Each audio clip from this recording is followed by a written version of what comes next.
Hola, muy buenos días. Ya estamos aquí para contarles unos cuentos que he querido compartir. Primero quiero rápidamente decirles cómo llegué aquí a Consignas. Alejandro, el administrador y fundador de este grupo, me invitó. Éramos, pues apenas llegábamos a 30 personas y él dijo, bueno, pues vamos a empezar haciendo equipos. Yo soy muy tímida para formar equipos, pero afortunadamente lancé un mensaje y dije, yo no tengo equipo, soy mexicana.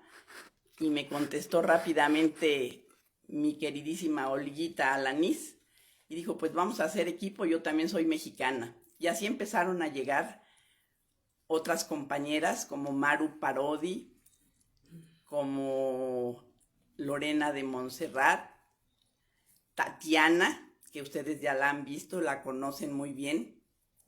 Y así nos seguimos hasta llegar a 7. Luego Alejandro dijo que teníamos que ser más, entonces empezamos a llegar otros como mi querido Carlos, que seguramente ha de estar por ahí escuchándome. Muchas gracias a todos los que estén participando. Muchas gracias a mi familia, a los que hayan podido unirse. Aquí está mi incondicional esposo, mi hermanita. Muchísimas gracias a todos los que están conmigo. Quisiera también comentarles que gracias a Consignas me animé a compartir mis cuentos porque jamás en la vida había yo compartido uno de mis cuentos. Yo soy bastante tímida y un día Vanessa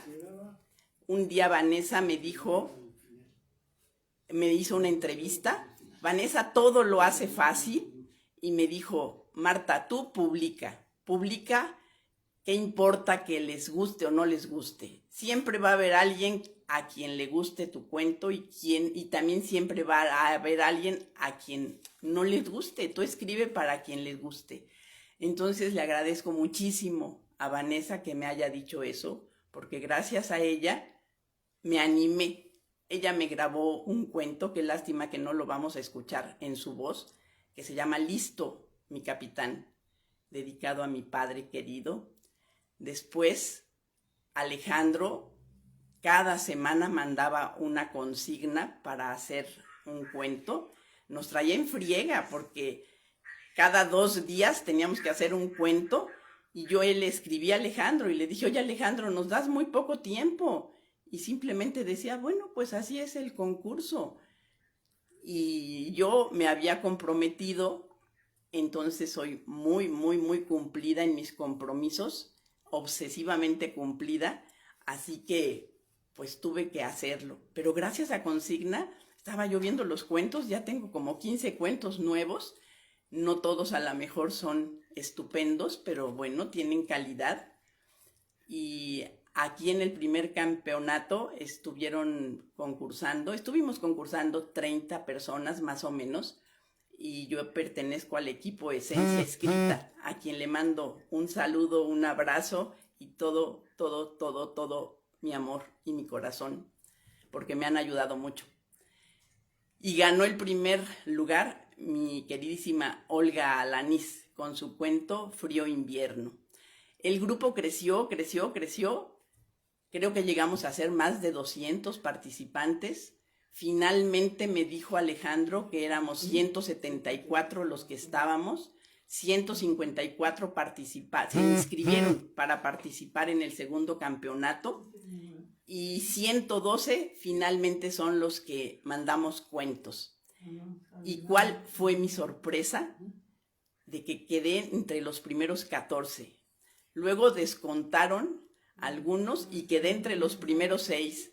Y ya en el último día de la elección me dijeron, quedaste tú en primer lugar con el cuento Mi villana predilecta, que se lo dediqué a mi mamá. Entonces son 2 cuentos que les quiero contar.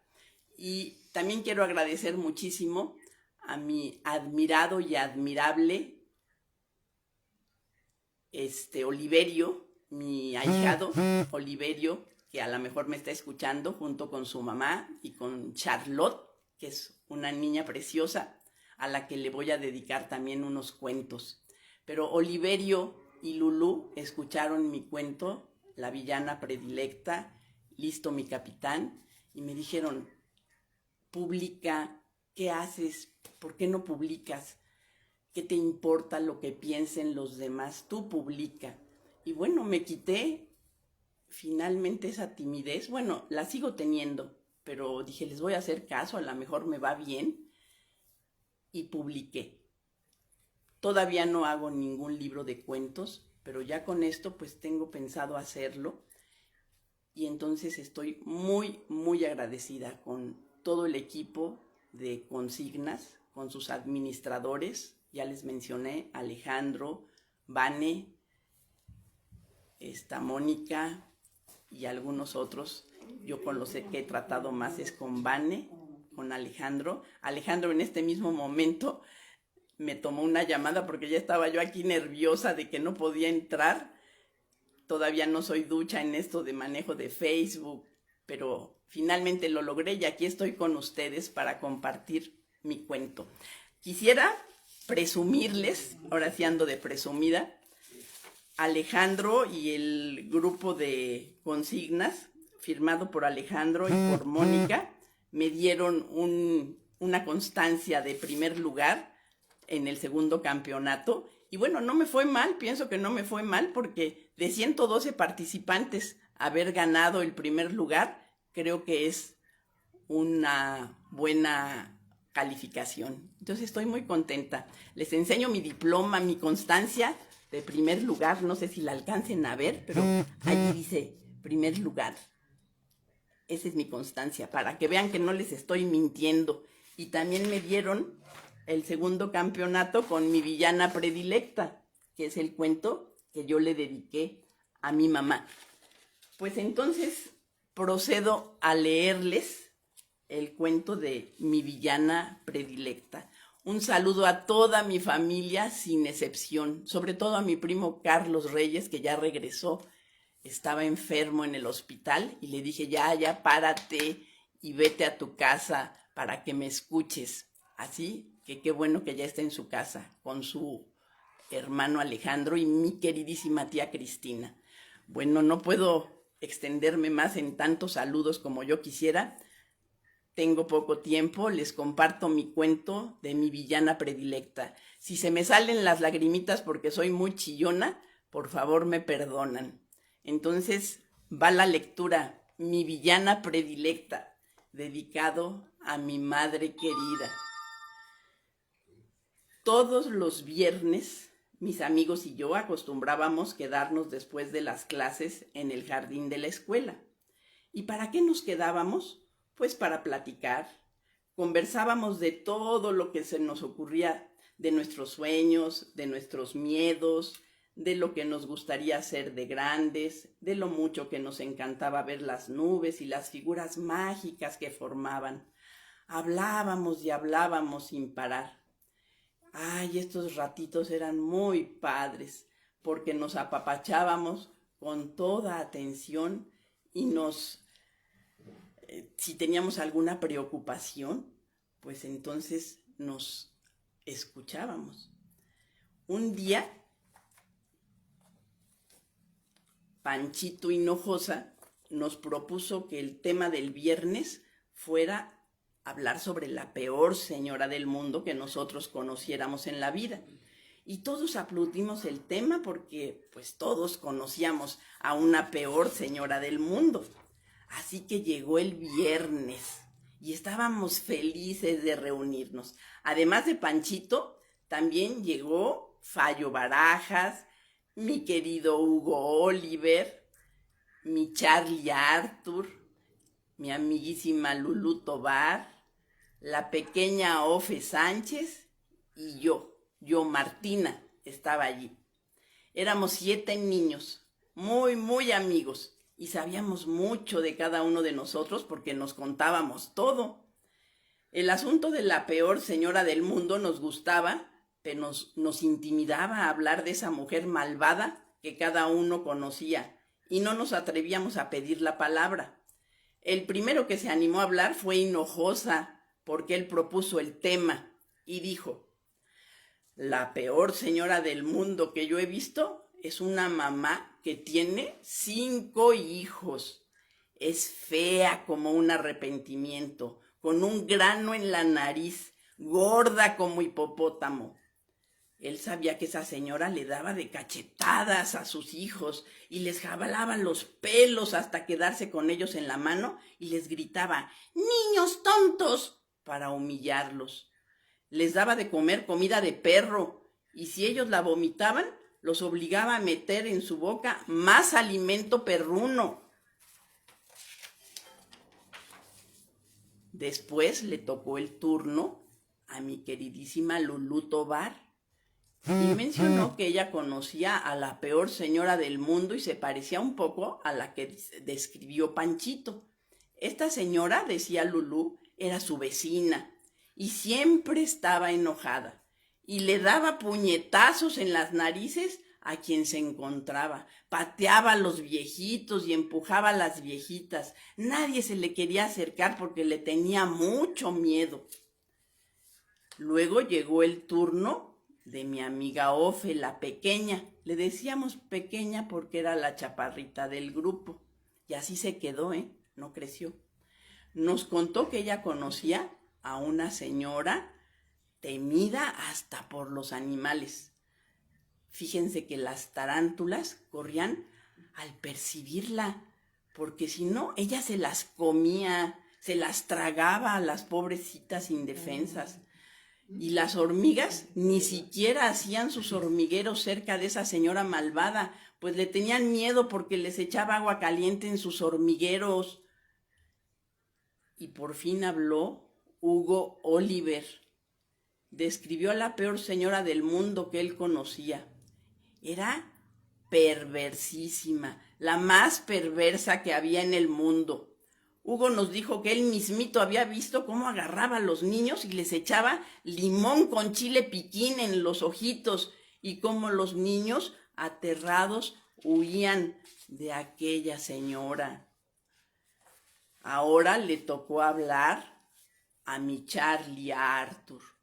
Y ¿saben? Nos confesó que la peor señora del mundo era su propia mamá y que un día hasta la fueron a denunciar a una delegación de policía por todo lo que los maltrataba a él y a su hermanita Patita.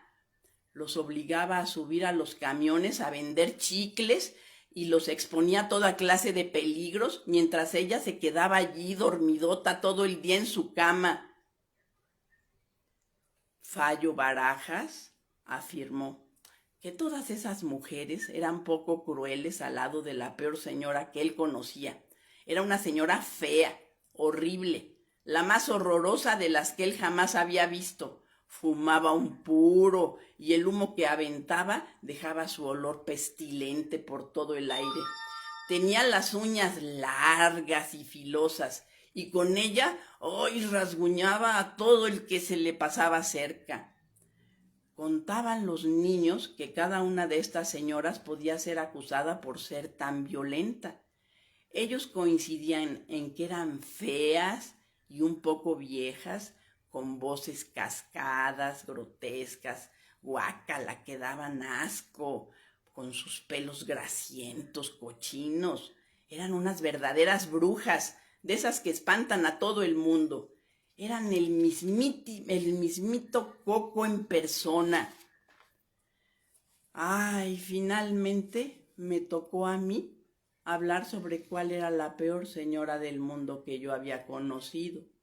Entonces les comenté que todas esas mujeres descritas por ellos se quedaban cortitas, muy cortitas, al lado de la mujer con la que yo me había criado. Esa mujer que dicen que era mi madre. Ella, contrariamente a las mujeres que habían referido mis amiguitos, era bellísima, garbosa, con lindos dientes dentro de una boca maravillosa. Mi mamá tenía una cinturita, la más cinturita de todas las cinturitas que yo había mirado. Tenía una figura escultural. Todo mundo la admiraba porque parecía una virgen muy lejana. Mi madre era una mujer muy hermosa, la más hermosísima de todas las mujeres que yo había visto. Esa era mi mamá, pero era la peor señora del mundo. Era la villana más villana, la villanaza de todos los mundos. Esa era mi mamá. Miren, yo hubiera querido que con sus uñas me hubiera rasguñado. Ni siquiera me tocaba. Hubiera querido que por lo menos me hablara, aunque fuera para humillarme, para llamarme tonta, pero nunca me dirigió la palabra.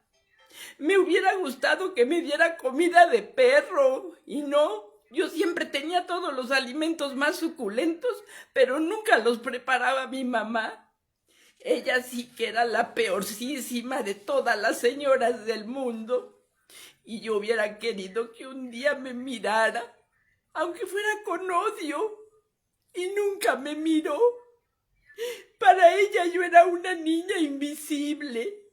Siempre me castigó con su indiferencia. Ni un solo día de su vida la sentí, ni siquiera para darme un pellizco doloroso.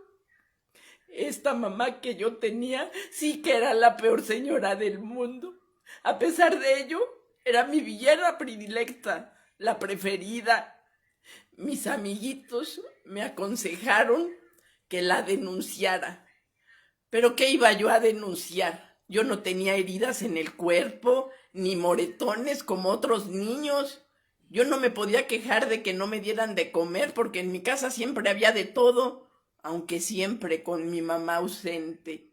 ¿Cómo comprobaría que esa era la peor señora del mundo, si lo único que había matado en mí era mi alma, y el alma no se puede ver?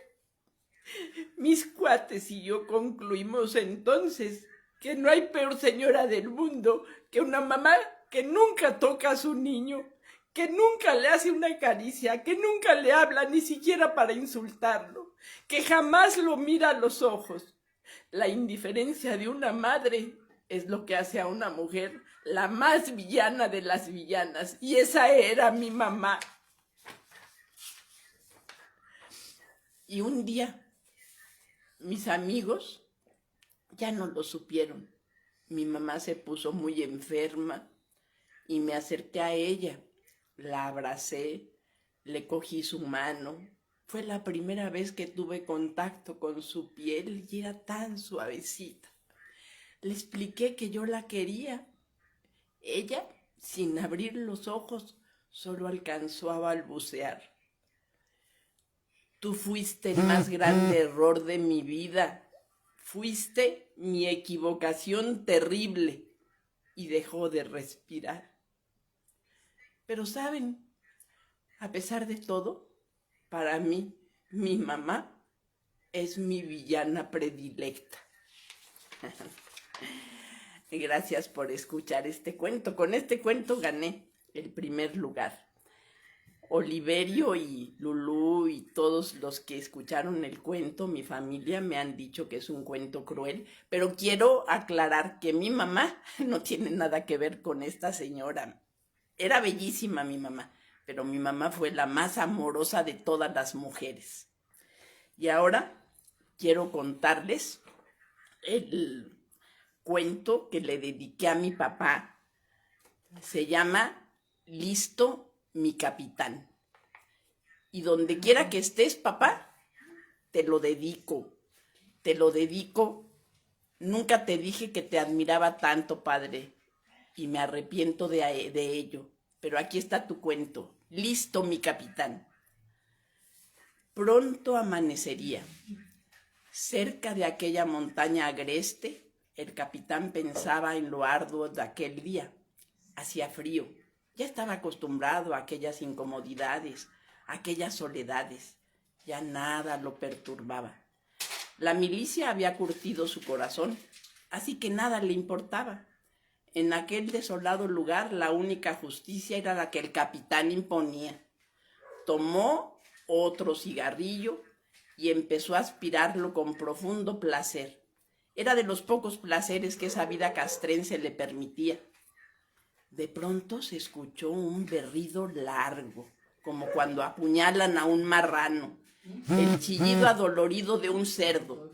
Fue un quejido tormentoso que duró unos minutos.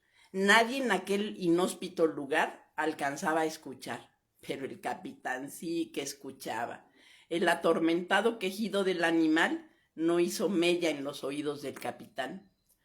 Solo la montaña solitaria era testigo de aquellos bramidos.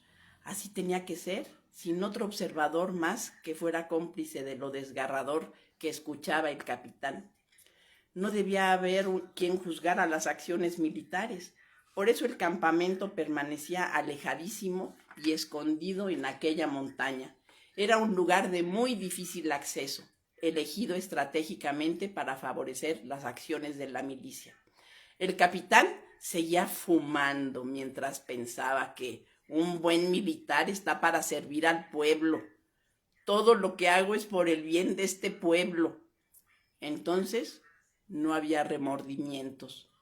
Los labios gruesos del capitán le permitían dar órdenes imposibles de no cumplir, y en aquel momento estaba seguro de haber decidido una buena acción para proteger a los habitantes de ese poblado. Pasados unos cuantos minutos, de nuevo se escucharon aquellos berridos desconsolados, sin que nadie acudiera al llamado tortuoso de auxilio. El capitán sonrió y aspiró un cigarrillo más. En sus ojos se reflejaba la crueldad. Los chillidos eran cada vez más apagados. Una y otra vez el puñal se encajaba en el cuerpo de aquel ser hasta casi terminar con su vida. Para el capitán era música, le sabía a gloria. Muchos años en el ejército lo habían endurecido para cumplir con su misión. Ahora se sentía orgulloso de ello.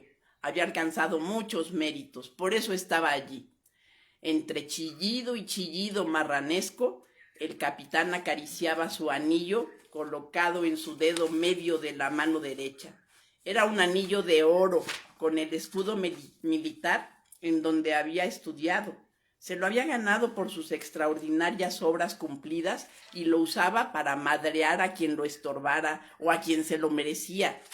Mirando siempre la montaña, varias veces empuñó la mano derecha y la chocó contra la palma de su mano izquierda con rabia para sentir su anillo.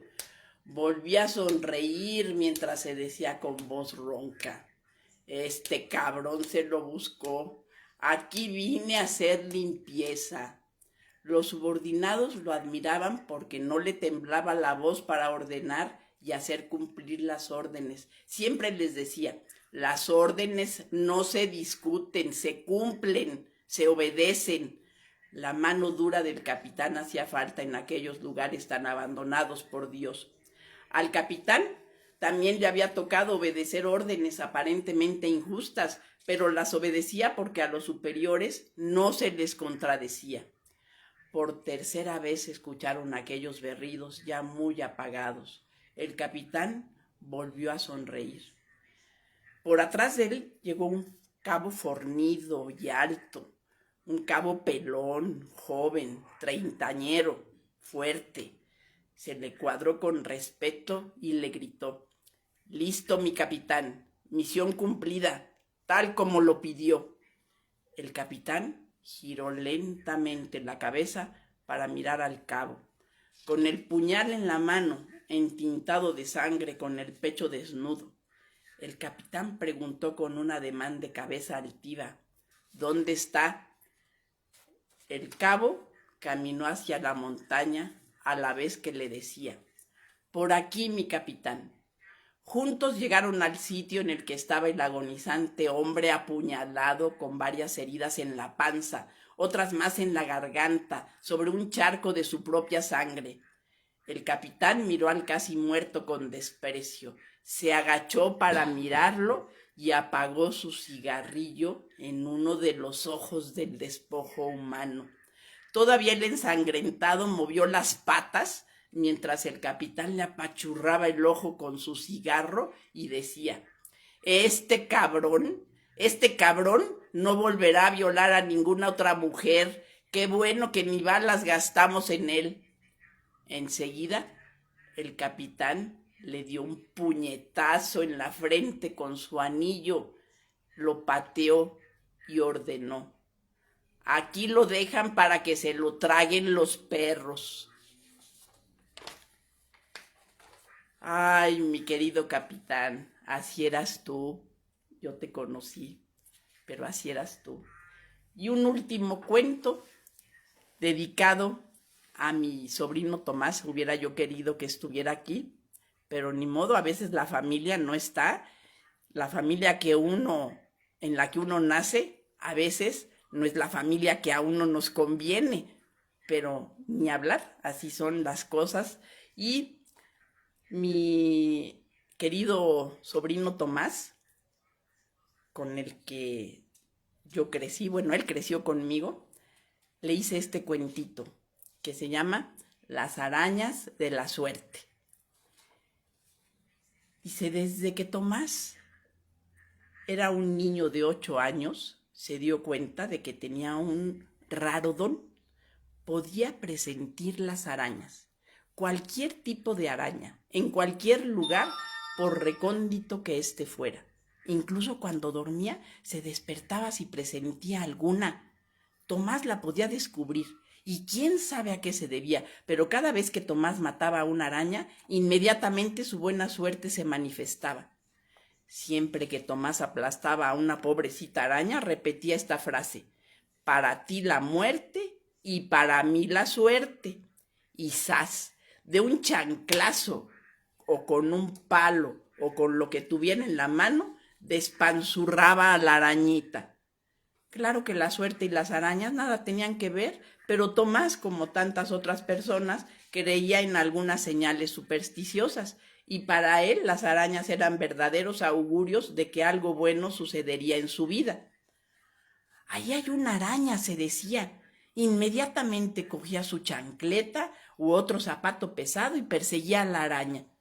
Para ti la muerte y para mí la suerte. ¡Zas! Y la araña quedaba cruelmente aplastada, y la suerte maravillosa se presentaba en la vida de Tomás. Las arañas ya le temían al niño. En el mundo arañil no soportaban aquel suplicio del siniestro escuincle. Allá va una araña. Se escondía rápida, trataba de huir de los ojos de Tomás, y éste, lleno de nervios por atrapar a la araña, quitaba cualquier objeto que le impidiera apachurrarla.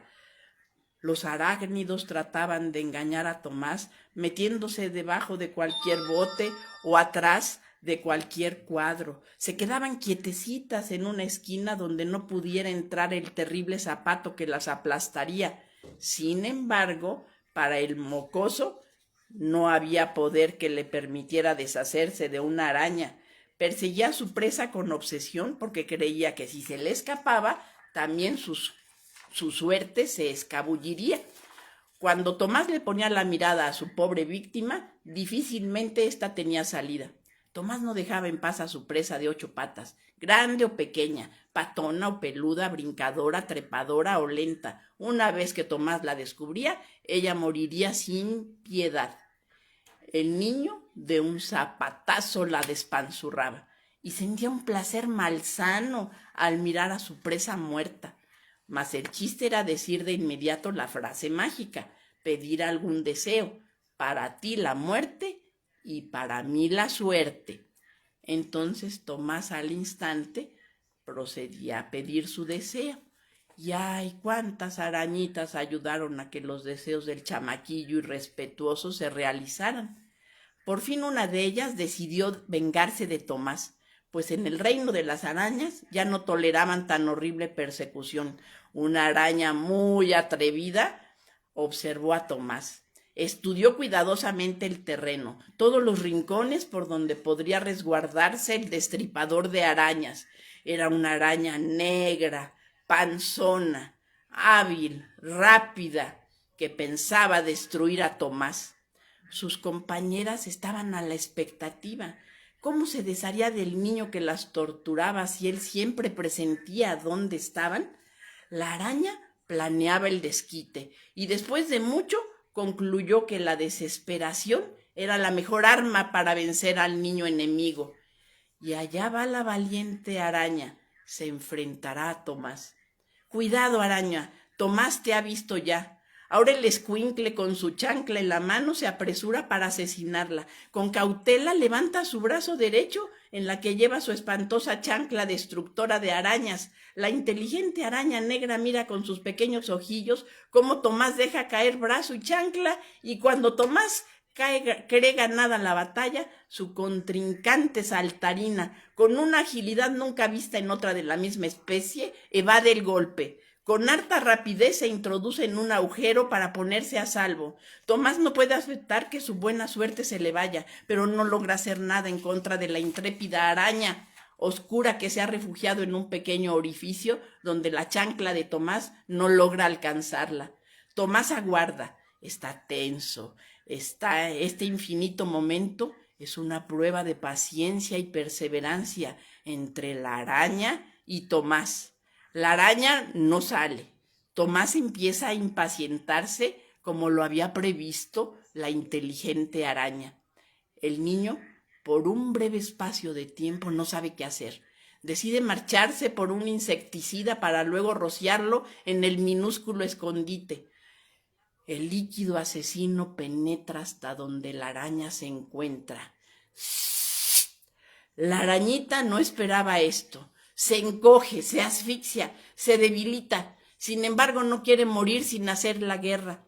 Borracha de insecticida, decide salir. Sabe que el niño asesino serial de arácnidos acabará con ella, pero también sabe y ve que Tomás está muy desesperado y nervioso. La araña moribunda siente que sus patas pesan, se arrastra penosamente, se tambalea. Allí afuera está Tomás acosándola con su chancla asesina. Con gran felicidad, Tomás saborea su triunfo una vez más. Sin pensarlo en lo absoluto, más con su chancla aplasta con brutalidad el cuerpecito peludo de la araña panzona. Pero esta vez se equivoca y dice: para ti la suerte y para mí la muerte. Estaba nervioso. La araña, todavía moviendo una de sus patas, alcanza a escuchar que Tomás ha pronunciado una frase peligrosa y mortal. Por la tarde del día siguiente, descubrieron a Tomás tirado en el pasto de su jardín, boca abajo. Tomás estaba muerto. A su lado, una araña negra y panzona brutalmente reventada. Nunca más volvió a matar arañas. Amigos, tribu maravillosa, fue un gusto estar con ustedes. Solo quería nada más agregar que estos cuentos se trabajaron con consignas. Alejandro mandaba una consigna cada semana y entonces en el primer cuento, que fue el que les leí de mi villana predilecta, teníamos que basarnos en alguna obra que nos hubiera a nosotros impresionado, y yo me basé en el cuento de La peor señora del mundo, de nuestro cuentista infantil mexicano, Francisco Hinojosa. Después, el siguiente cuento que les conté de Listo mi capitán, Alejandro mandó varias imágenes, yo escogí una, entonces en esa me basé para describir lo que les dije sobre Listo mi capitán. Y en el tercer cuento de Las arañas de la suerte, la consigna era basarse en algún hecho paranormal, y yo me basé en que Tomás presentía arañas y las mataba.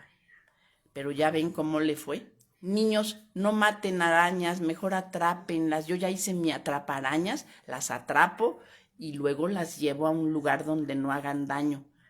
Pero no las maten. Las arañas dan buena suerte, pero no necesitan matarlas. Y bueno, muchísimas gracias por haberme escuchado. Muchas gracias a Consigna por esta feria en donde hemos descubierto que hay mucho talento. Mis compañeros los he escuchado y he descubierto mucho talento. Muchas gracias por escucharme y nos vemos. Mi libro es Familia, tú tienes la fuerza, ese ya se los presenté, está en Amazon. Yo no tengo publicados cuentos porque les digo que he sido muy tímida, pero ya los voy a escribir y cuando los tenga listos se los he de compartir. Gracias amigos, hasta luego.